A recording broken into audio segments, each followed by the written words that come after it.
Assalamualaikum warahmatullahi wabarakatuh. Bertemu kembali di kelas 11 mata pelajaran matematika wajib. Di sini kita akan melanjutkan tentang materi di bab program linier. Setelah kita mempelajari tentang konsep pertidaksamaan linier kemarin, sekarang kita akan melanjutkan di model matematika dalam program linier dan masalah kontekstual dalam program linier. Nah, langsung saja kita akan ke materi selanjutnya.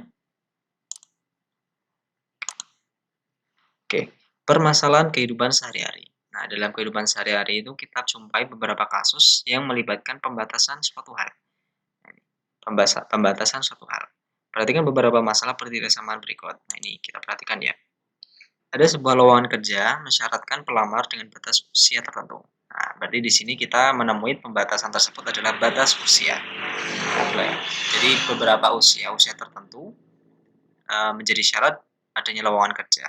Misal setelah umur 18 tahun baru bisa memenuhi syarat lowongan kerja. Kemudian selanjutnya adalah batas nilai cukup seorang pelajar agar dinyatakan lulus dari ujian. Nah, ini sering kita jumpai ya sebagai pelajar ya, adanya KKM seperti itu. Nah, ternyata itu menjadi permasalahan yang bisa kita temukan dan itu akan disangkut pautkan dengan materi kita kali ini adalah dalam program ini ya. Kemudian selanjutnya adalah batas berat bersih kendaraan yang diperbolehkan oleh Dinas Perhubungan. Nah, ini adanya batas berat bersih. Jadi ketika kendaraan itu memberi berat bersihnya berapa dalam batasan tersebut atau melebihi batasan maka itu tidak diperbolehkan. Nah, seperti itulah. Nah, itu beberapa contoh yang kita jumpai atau masalah-masalah yang melibatkan pembatasan suatu hal. Nah, ini kita akan menjadi materi pokok dalam pembahasan kali ini. Model matematika. Sekarang kita memasuki bagaimana cara kita memodelkan matematika. Sebelumnya kita menemukan permasalahan. Model matematika itu apa? Model matematika adalah suatu cara sederhana untuk menerjemahkan suatu masalah ke dalam bahasa matematika dengan menggunakan persamaan, pertidaksamaan, atau fungsi. Nah, kemudian komponen model matematika dalam program linier. Nah, ini karena kita mempelajari tentang program linier ya, maka kita mempelajari komponen-komponennya. Apa aja? Yang pertama adalah fungsi kendala. Nah, ini terdapat dalam yang nantinya akan menjadi sistem pertidaksamaan linier. Nah, fungsi kendala itu adalah menjadi batasan-batasan dalam masalah tersebut. Nah, ini kita akan lebih lanjut dalam sebuah contoh ya nanti ya. Kemudian fungsi non negatif. Nah, ini menandakan bahwa fungsi dalam suatu sistem pertidaksamaan atau fungsi dalam suatu permasalahan nanti itu akan selalu bernilai dengan positif, tidak akan menjadi negatif. Seperti itu. Kemudian yang terakhir adalah fungsi tujuan atau fungsi objektif. Nah, ini menjadi goal atau tujuan terakhir dalam menyelesaikan permasalahan. Nah, kemudian langkah-langkahnya adalah yang pertama adalah memahami permasalahan dengan cermat lalu buat permisalan. Nah, ini menjadi yang perlu digarisbawahi ya bahwa masalah tersebut kita harus pahami betul. Kemudian selanjutnya kita akan membuat permisalan dalam permasalahan tersebut. Nah, kemudian susun sistem pertidaksamaan berdasarkan kendala yang ada. Kemudian yang terakhir adalah susun fungsi tujuannya. Seperti itu ya. Oke, langsung saja. Untuk contoh yang pertama adalah di sini ada seorang pedagang buah memiliki modal 1 juta untuk membeli apel dan pisang, kemudian dijual kembali. Jadi modal atau uang pertama 1 juta untuk membeli apel dan pisang. Nah, harga beli tiap kilonya adalah 4.000 apel ya. Kemudian pisangnya adalah 1.600. Nah, tempatnya hanya bisa menampung 400. Nah, kemudian jadi untuk pedagang ini mempunyai tempat untuk menampung kedua buah ini, apel dan pisang hanya menampung 400 kilogram buah, seperti itu. Nah, apel dinyatakan sebagai X buah dan pisang dinyatakan Y buah. Nah, ini sudah masuk ke permisalan ya. Jadi apel X kemudian pisang Y. Buatlah model matematika berdasarkan masalah tersebut. Nah, bagaimana caranya? Nah, di sini kita sudah mau misalkan. Tadi sudah dalam soal sudah dimisalkan ya bahwa apel itu adalah dinyatakan dengan X, kemudian pisang dinyatakan Y. Jadi apel X, kemudian pisang Y. Nah, kemudian kita menyusun fungsi kendala. Nah, bagaimana cara menyusun fungsi kendalanya adalah dengan menggunakan tabel di sini. Kita lebih mudah menggunakan tabel ya, seperti itu ya. Nah, untuk menyusun ini adalah kita harus mengelompokkan ataupun kita harus bisa mengidentifikasi bagian mana yang kemudian kita susun sehingga nanti akan menunjukkan sebuah model matematika seperti itu ya. Nah, ini di sini. Yang pertama, atau baris pertama di sini adalah menunjukkan banyaknya buah. Nah, jadi di sini kita mempunyai buah. Kita belum mengetahui banyaknya buah. Maka di sini kita mengibaratkan bahwa buahnya apel itu banyaknya buah apel itu adalah X. Karena ini nanti akan kita tanyakan seperti itu. Kemudian pisangnya adalah Y, banyaknya. Nah, banyaknya buah di sini kan sudah di soal sudah diketahui ya bahwa tempatnya hanya bisa menampung 400 kg. Nah, maka diartikan bahwa maksimum atau tidak boleh di sini banyaknya buah di sini tidak boleh menampung lebih dari 400. Jadi maksimumnya adalah 400. Sehingga model matematika yang bisa kita susun adalah ketika apel dan pisang atau banyaknya apel dan pisang itu dijumlahkan itu tidak boleh lebih dari maksimum ini ada 400 ini. Maka ketika X ditambah Y itu kurang dari sama dengan 400. Seperti itu. Nah, kemudian untuk yang kelompok yang kedua atau identifikasi yang kedua adalah harga. Harga daripada apel dan pisang. Seperti itu ya. Jadi apel di situ ketika kita di sini diceritakan bahwa harga tiap kilogramnya apel itu adalah 4.000. Kemudian untuk pisangnya itu adalah 1.600. Nah, sedangkan untuk maksimumnya di sini kita ambil dari modal yang dipunyai oleh pedagang tadi, yaitu 1 juta. Maka untuk model matematikanya adalah ketika harga tiap apel seperti itu, harga tiap kilonya apel dijumlahkan dengan harga pisang per kilonya seperti itu tidak boleh melebihi dari modal yang dimiliki dari pedagang tadi, yaitu artinya tidak boleh lebih dari 1 juta. Nah, maka model matematikanya adalah ini kita bisa sederhanakannya ketika 4.000 X seperti itu. Di sini kita menambahkan X sebagai komponen dari apel seperti itu ya. Jadi 4.000 X artinya adalah 4.000 dari X apel yang kita punyai seperti itu. Nah, kemudian di sini juga komponennya Y, variabelnya Y. Jadi 4.000 X ditambah 1.600 Y itu kurang dari sama dengan 1 juta. Atau kita bisa disederhanakan kita bagikan 800 semua ya. 800 semua sehingga kita dapatkan 5X plus 2Y kurang dari sama dengan 1.250. Seperti itu. Nah, kemudian yang selanjutnya adalah fungsi non negatif. Nah, fungsi non negatif di sini wajib untuk dicantumkan ya, karena di sini akan menandakan bahwa di situ untuk masalah ini atau untuk tujuan daripada model matematika yang kita susun dari permasalahan ini akan bernilai positif dan tidak akan mungkin negatif. Gitu. Maka tunjukkan saja bahwa X dan Y di sini X dan Y itu menunjukkan bahwa dia itu positif, artinya adalah lebih besar sama dengan 0 untuk X, kemudian Y juga lebih besar sama dengan 0.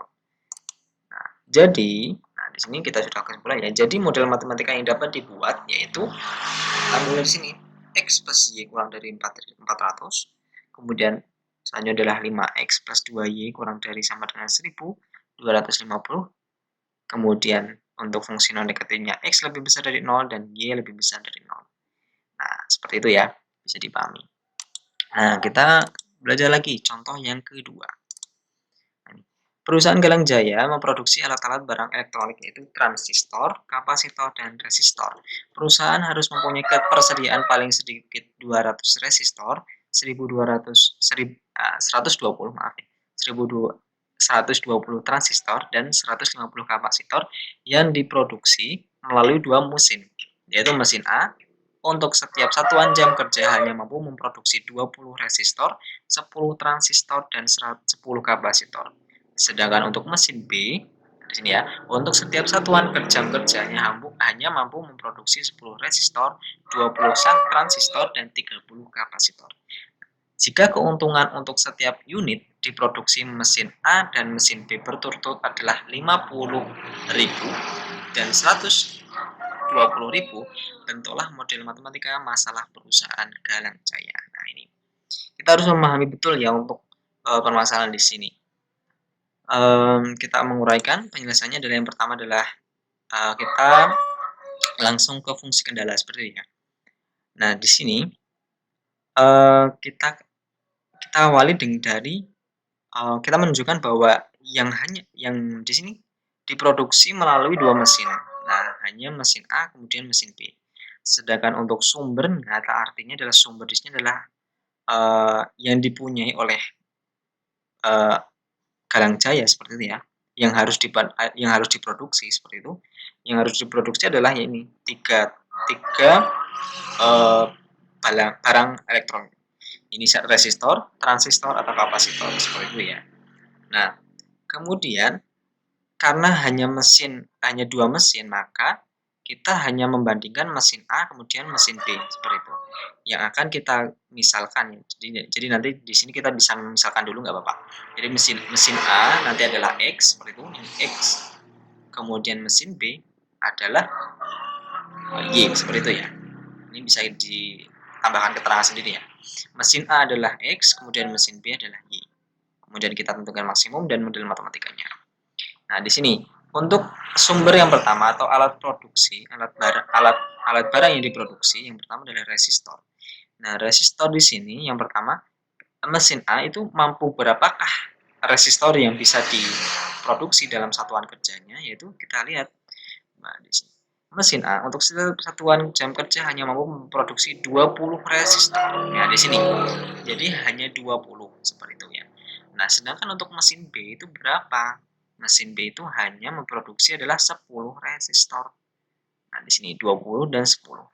Kemudian maksimumnya berapa? Maksimumnya itu kita perhatikan di persediaan di sini. Jadi perusahaan harus mempunyai persediaan paling sedikit 200 resistor. Nah, ini menunjukkan bahwa maksimum dari sumber atau alat yang diproduksi di resistornya. Jadi maksimumnya adalah 200. Nah, sehingga model matematikanya adalah bagaimana? Ini tinggal kita sederhanakan ya, bahwa di sini 20 ini 20X seperti ya, karena ini mesin A, kemudian 10 ini 10Y karena mesin B, kurang dari sama dengan 200. Bisa disederhanakan menjadi 2X plus Y kurang dari sama dengan 20. Ini untuk yang barang pertama atau sumber yang pertama. Kemudian yang kedua adalah transistor dari sini ya. Kita perhatikan lagi, transistor di mesin A itu hanya bisa memproduksi 10. Sedangkan untuk yang B adalah 20. Nah, di sini ya, 10 dan 20. Dan maksimumnya berapa? Persediaan perusahaan adalah 120 transistor.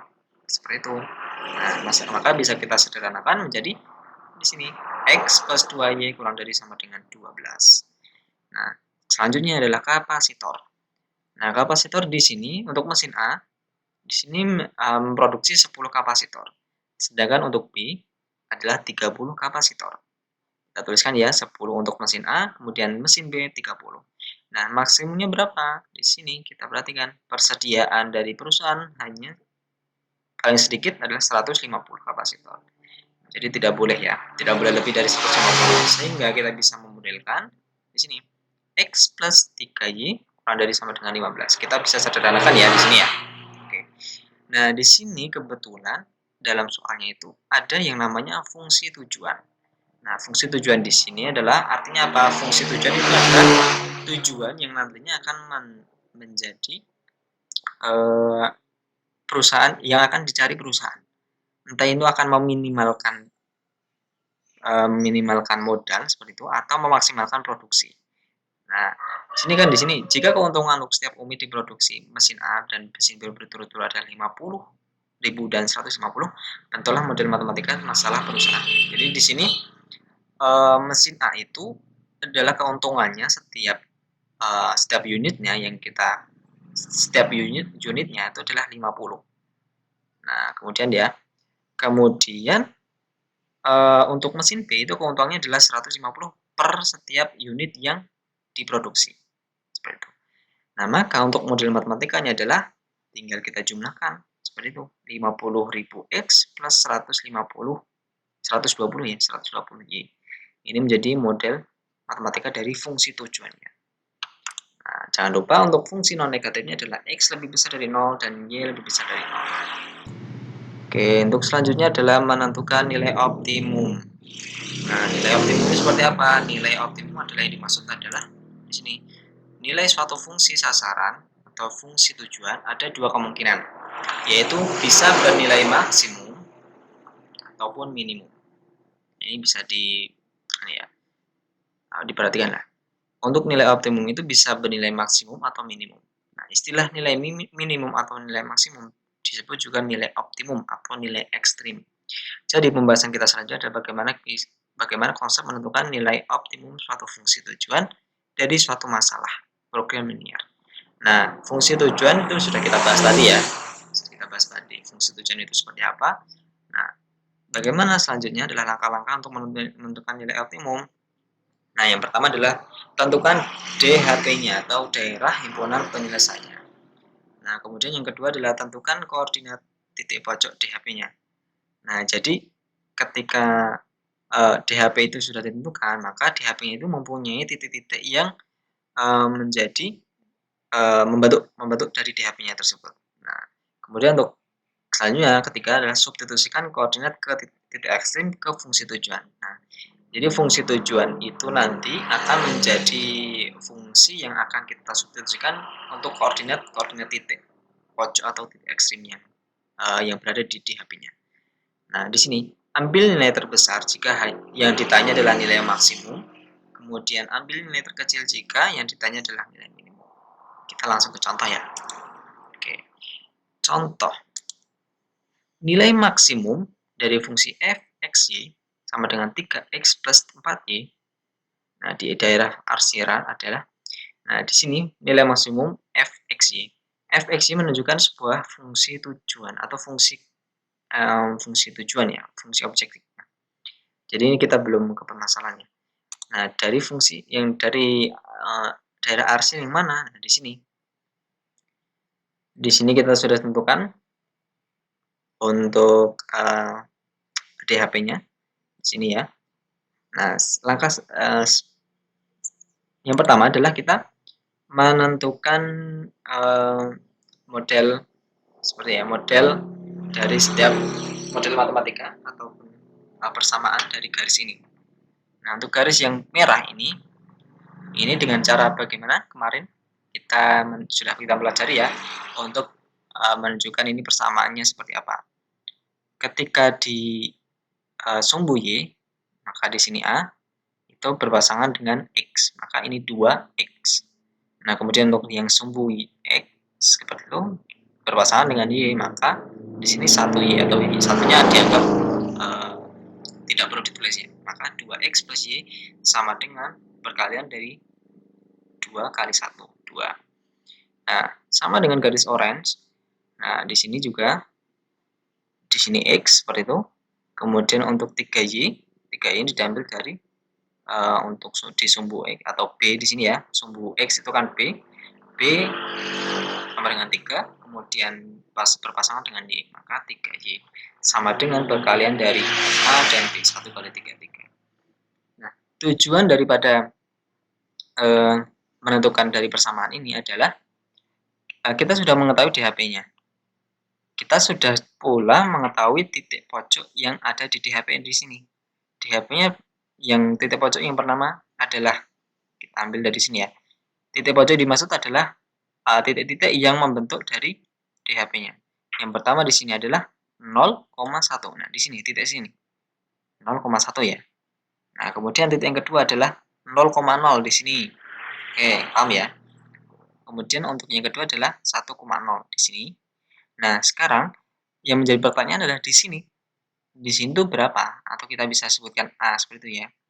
Nah, bagaimana cara mencari ini adalah dengan ini kan titik potong ya, berpotongan dari dua garis. Nah, ini kita menggunakan substitusi dan eliminasi dari kedua persamaan. Nah, persamaannya di pertama adalah 2x plus y sama dengan 2, kemudian yang kedua adalah x plus 3y sama dengan 3. Bagaimana cara mengeliminasinya adalah di sini. Nah, 2x plus y sama dengan 2, kemudian x plus 3y sama dengan 3. Tidak ada yang bisa dieliminasi ya, kita samakan dulu ya. Kita samakan salah satu variabel untuk bisa kita salah satukan eliminasi. Kita eliminasi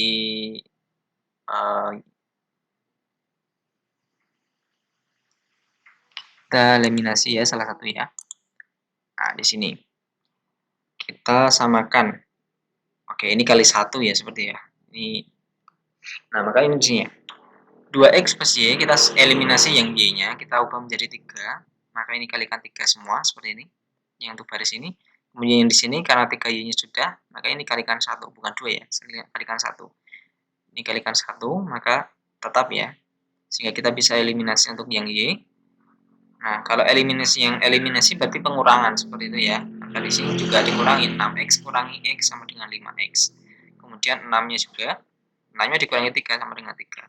Maka X kita bisa dapatkan di sini 3/5 untuk X-nya. Kemudian selanjutnya kita substitusikan untuk nilai Y. Nah, nilai Y itu kita dapat dari ambil salah satu persamaan, kemudian kita substitusikan X yang sudah kita ketahui tadi. X-nya bernilai 2 seperti itu ya. Di sini kita bisa langsungkan, kita tuliskan Y sama dengan 2 di sini. 2 dikurangi 2X, kita pindah ruas. Maka 2 kurangi 2x, sedangkan x kita bisa substitusikan untuk yang x di sini 3/5 sama dengan di sini 2-nya berubah menjadi 10/5 karena di sini kita samakan penyebutnya ya menjadi, karena di sini perkalian dulu 2 kali 3 sama dengan 6/5, kita samakan 2-nya ini menjadi 10/5. Sehingga untuk y adalah 10 kurangi 6 sama dengan 4/5. Nah, ini untuk titik A yang dimaksud atau yang kita cari tadi. Jadi titik A adalah 3,5 seperti itu, 3,5 dan 4/5. 3/5 seperti itu, maaf ya, 3/5, 4/5. Ini menunjukkan unsur X dan Y. Nah, untuk selanjutnya kita akan, karena kita ingat ya, karena di sini kita tanyakan nilai maksimum, maka yang selanjutnya adalah substitusikan titik-titik pojok di fungsi tujuan f, xy. Maaf, fx, y sama dengan 3x plus 4y. Nah, kita buat tabel agar bisa memudahkan. Nah, titik ekstrim. Nah, titik ekstrim atau titik pojok itu yang pertama kita ambil di sini ya. 0,0 gitu. Nah, 0,0 artinya adalah x 0 kemudian y 0. Nah, tinggal kita substitusikan ke fungsi tujuannya. Maka kita ubah menjadi x dan y-nya ini menjadi 0 semua. Maka 3 kali 0 plus 4 kali 0 adalah nilainya 0. Nah, kemudian untuk yang titik kedua, ini di sini 1,0. Nah, x-nya 1, kemudian y-nya 0. Maka kita bisa substitusikan di 3x-nya ini, x-nya menjadi 1, dan 4-nya, y-nya itu 0 ya. Sehingga kita bisa temukan nilainya menjadi 3 saja. Nah, kemudian yang A di sini jadi titik pojok yang ketiga, di sini 3/5, 4/5. Nah, X-nya 3/5, kemudian Y-nya 4/5. Kita substitusikan. Nah, di sini kita substitusikan 3 kali 3. Nah, di sini 3 kali 3/5. 3/5. Jadi 9/5. Plus 4 kali 4/5. Jadi 16/5. Kalau ini dijumlahkan menjadi 25/5. Sehingga nilai yang bisa kita temukan adalah 5, seperti itu ya. Nah, untuk yang titik yang terakhir adalah 0,1. Nah, X-nya 0, kemudian Y-nya 1. Kita substitusikan, sehingga nilai yang kita dapatkan adalah 4. Nah, dari keempat titik pojok ini kita bisa tentukan bahwa nilai maksimum dan nilai minimumnya mana. Nah, untuk 5 maksimum, kemudian 0 adalah minimum. Nah, jadi ketika di sini ditanyakan nilai maksimumnya adalah di sini. Nilai maksimum dari fxy sama dengan 3x plus 4y dari daerah yang diarsir di sini adalah 5. Seperti itu ya. 5 kemudian di titik 3/5, 4/5. Seperti itu. Mudah bukan? Nah, kita lanjutkan untuk contoh selanjutnya agar bisa memahami. Kemudian untuk di sini tentukan nilai maksimum fxy plus sama dengan 5x plus 3y di daerah yang diarsir di sini. Nah, daerah yang sudah diarsir ya, sama kayak tadi ya. Yang langkah yang pertama adalah kita di sini sudah bisa menentukan titik-titik pojok yang sudah diketahui. Misalnya kayak tadi 0,0, kemudian di sini 6,0, kemudian di sini juga 0,6. Nah, di sini pertanyaan berapakah titik di sini? Nah, kita menggunakan eliminasi dan substitusi dari dua persamaan dari garis ini. Nah, dengan cara bagaimana kayak tadi? Kita tentukan dulu. garis merah itu seperti apa? Garis merah adalah 12x plus 6y sama dengan 72. Nah, di sini ya. Angkanya seperti kayak tadi. Kemudian kita bisa sederhanakan menjadi 2x plus y sama dengan 12. Kemudian untuk garis oranye di sini adalah dari titik-titik yang sudah ada 6x plus 12y, seperti itu, 12y sama dengan 72. Kita bisa sederhanakan menjadi x plus 2y sama dengan 12.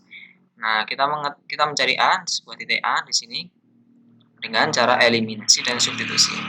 Ya, kita eliminasi salah satunya, kita eliminasi x-nya ya.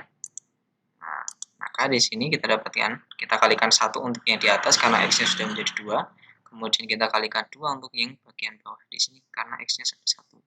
Kalikan 2, di sini kalikan 1 semua, jadi tetap 2x plus y sama dengan 12. Kemudian untuk yang di sini kalikan 2, maka menjadi 2x plus 4y sama dengan 24.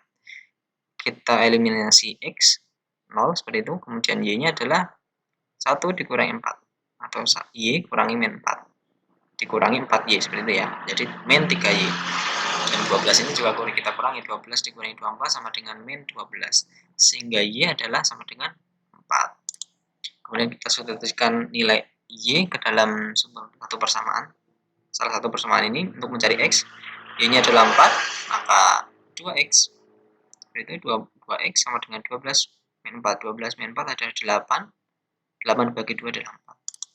Sehingga jadi titik A adalah 4,4. Seperti itu ya. Nah, kemudian selanjutnya adalah substitusikan titik-titik pojok ke fungsi tujuan fxy sama dengan 5x, kembali ke soal, plus 3y. Nah, kita buat tabel ya. Untuknya titik pertama, titik x yang pertama kita ambil yang paling mudah, 0,0 seperti itu ya. 0,0. Nah, maka x dan y-nya adalah 0 semua, sehingga kita bisa substitusikan ke setiap x dan y-nya. 5 kali 0, kemudian 3 kali 0. Dijumlah menjadi 0. Nah, kemudian untuk yang kedua, di sini 6,0 seperti itu ya. 6,0, maka x-nya itu 6. Kita substitusikan di x-nya 6, 5 kali 6 sama dengan 30. Kemudian untuk yang titik A yang kita cari tadi, 4,4. Di sini x-nya 4, y-nya 4. Kita substitusikan untuk setiap x dan y-nya 4. 5 kali 4, 20. Kemudian 3 kali 4 sama dengan 12. 20 tambah 12 sama dengan 32. Kemudian untuk yang titik yang terakhir adalah 0,6. Di sini f, di sini x-nya 0, kemudian y-nya 6. Kita substitusikan ke fungsinya menjadi 3 kali 6 seperti itu, kemudian 5 kali 0. Sehingga kita bisa dapatkan 3 kali 6 sama dengan 18. Nah, di sini kita bisa tentukan bahwa nilai maksimum yang mana dan nilai minimum yang mana. Nah, di sini 32 itu menjadi nilai maksimum seperti itu. Kemudian untuk yang 0 adalah nilai minimum. Dan kita kembalikan lagi ke soalnya, kita mencari nilai maksimum. Nah, nilai maksimumnya di mana? Di titik 4,4, kemudian nilainya berapa? Nilainya adalah 32. Ya, seperti itu ya. Bisa dipahami. Nah, sekian untuk penjelasan materi pada kali ini. Bisa dipelajari kembali apabila ada yang perlu ditanyakan dan belum bisa dipahami, bisa diulang videonya kembali atau enggak bisa ditanyakan lewat grup saat pembelajaran berlangsung. Seperti itu yang bisa saya sampaikan. Sekian, wassalamualaikum warahmatullahi wabarakatuh.